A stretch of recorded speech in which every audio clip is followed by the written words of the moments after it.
Stress er jo et ord, der bliver brugt af rigtig mange og rigtig ofte.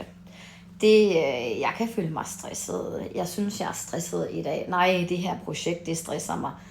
Og på den måde der, så bruger vi stress sådan set lidt forkert. Fordi jeg er overbevist om, at alle mennesker i dag lever i stress.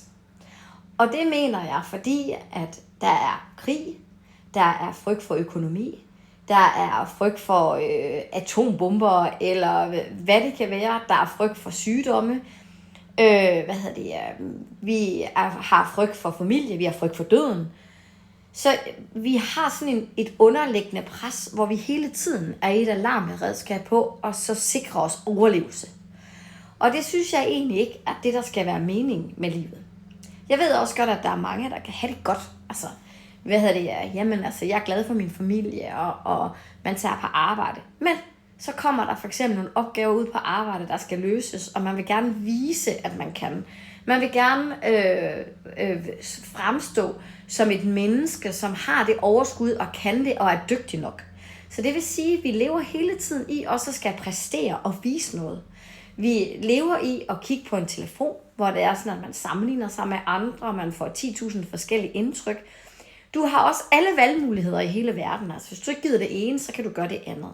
Samtidig med det, så er der en hel masse ting, som vi får at vide, både på nettet, men vi også selv har oplevet, at vi måske får en ejendomsvurdering, der skader vores økonomi, og så kan man ikke gøre noget ved det, eller skat kommer til at lave en eller anden fejl, og så vil de ikke ændre det, eller et sommerhus, der er ved at falde i vandet, og så skal man betale ejendomsværdiskat af noget, som jo slet ikke findes, og alverdens ting og sager. Så vi er bange for vores børn, når de går ud, vi sporer dem på Find, vi er bange for, at der er en drabsmand rundt om hjørnet. Vi er bange for, at de ikke opfører sig ordentligt. Så igennem hele livet, så lever vi i en konstant bekymring.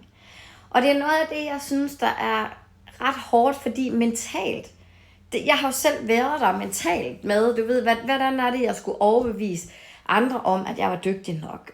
Var jeg overhovedet god nok?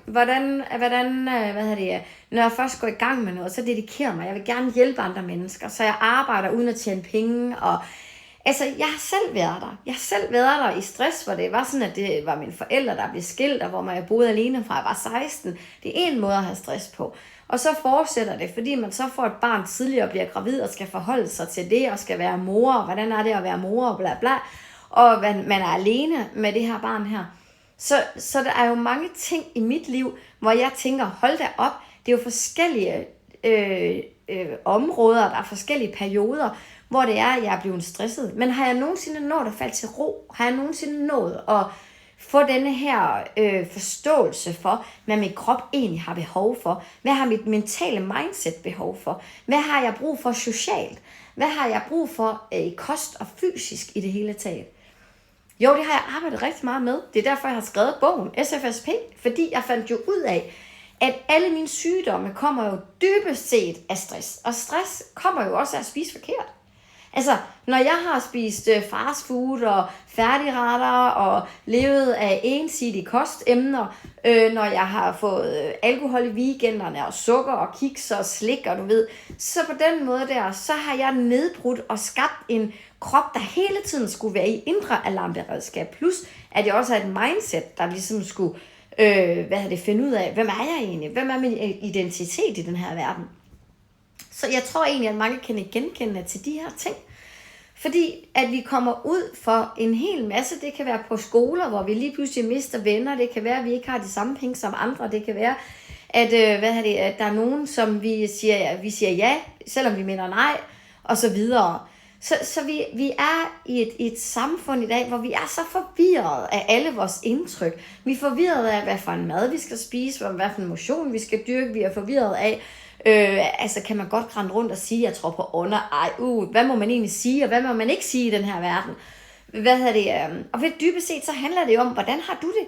Hvis det er sådan, at jeg kan mærke, at jeg tager et glas vin, og min krop, den sådan ligesom, du ved, på en eller anden måde får det mærkeligt, så er det nok, fordi jeg ikke kan tåle rødvinen. Hvis det er sådan, at man spiser en banan, og man får sur opstød, så er det nok, fordi man ikke skal spise banan, selvom den er sund. Det kan også være, at man spiser hvede, og så bliver man oppustet, men så kan det godt være, at man ikke skal spise hvede. Det kan også være, at man godt kan spise alle de her ting, men ligesom man ikke kan tåle laktose, så nytter det jo ikke noget at sige til sig selv, jamen jeg kan sagtens spise laktose.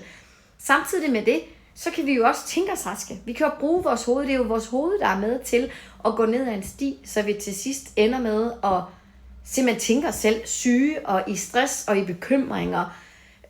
Fordi hvad kan vi egentlig gøre ved mange af de ting, der sker? Og det er jo faktisk derfor, at jeg har lavet det her online forløb. Fordi hvis der er noget, jeg kender til, så er det stress. Hvis der er noget, jeg kender til i forhold til både med meditation, grounding, ånder, tør kramme i træ, tør fortælle ting, sige ting ærligt, så er det mig. Hvis så noget som det sociale, der har jeg også, min far ser jeg ikke længere, men socialt er der jo det, at jeg har brug for tryghed. Jeg har brug for at være åben omkring, hvad er det, jeg gerne vil, hvem vil jeg gerne være sammen med. Kærlighed, taknemmelighed, tilgivelse, alle de her ord her. Perfektion. Skal vi være perfekte? Altså, er det ikke okay, at jeg kan sidde her i dag, selvom med mit øje det løber lidt i vand?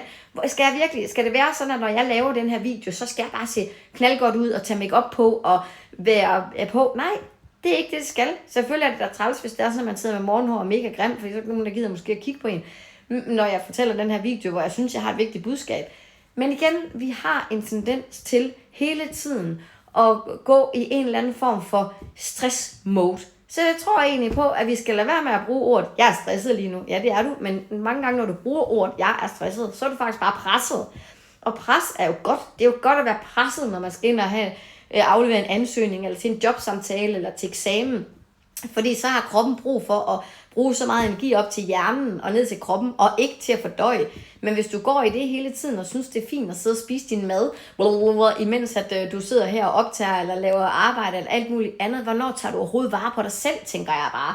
Hvornår er det, vi prioriterer os selv? Altså, og jeg tænker bare, at vi kvinder har en helt anden måde at gerne vil have overblik og overskue og føle og intuition og sådan noget. Vi mister fuldstændig os selv og vores intuition og vores vej i livet, når det er sådan, at vi hele tiden skal gå i de her bekymringer og,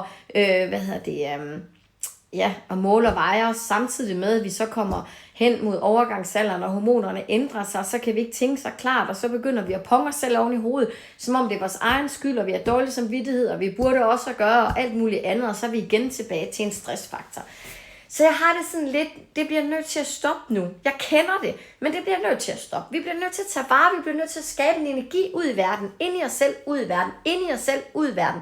Vi bliver nødt til at arbejde med os selv dybt inde, og så begynde at vokse i den opgave af at tørre at være dem, vi er. Helt ærligt, være dem, vi er, og stå fast ved dem, vi er. Så mit online forløb, altså det er virkelig noget, jeg har skabt, fordi at jeg jo gerne vil have overblik og hele vejen rundt om, fordi jeg har så meget, jeg gerne vil give videre. Så jeg kan godt starte en lille ting. Gå ind på Heidi Rishøj og se alt det lækre. Du kan høre om fordøjelse, om blodsukker, om den mentale del, om overgangsalderen. Altså, om søvn. Altså, der er tusinder af ting, som du kan tabe ind i og købe. Du kan få gratis forskellige ting, 25 gode råd og sådan noget, og så vil der komme en mail, hvor jeg giver dig nogle forskellige ting, og hvor du selv kan beslutte dig for, vil du gerne ud af den mail, vil du gerne væk fra det, men har du egentlig lyst til at arbejde med dig selv, så tag bliv og tab ind i alle de forskellige kurser, og kommer til at lægge op, som ikke koster særlig meget, men prøv at overveje, om sådan et forløb ikke er noget for dig. Og ellers så har jeg den her fantastiske gruppe, jeg er ved at bygge op, så der er 5 medlemmer, og jeg vil virkelig gerne have flere medlemmer ind i den. 249 kroner om måneden, og så er der rigtig meget, du kan få derinde af alt muligt inden for de 4 områder her. Socialt, fysisk, spirituelt og psykisk. What not to like? Lad sundheden komme. Lad den stressfri kvinde træde ind i karakter og tage styrken tilbage.